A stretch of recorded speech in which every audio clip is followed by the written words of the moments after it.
नोंखौ मोजां मोननायनि दोंसे मेथाइ दाबो रोजाबो आं। नोंखौ मोजां मोननायनि दोंसे मेथाइ दाबो रोजाबो आं।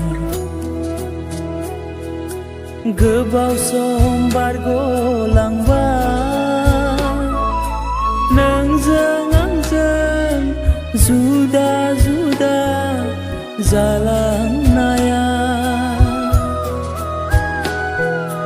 गोसो मेगननिफ्राय जाय खारलाङा नोंखौ आं बावनो हाया। गोसो मेगननिफ्राय जाय खारलाङा नोंखौ आं बावनो हाया।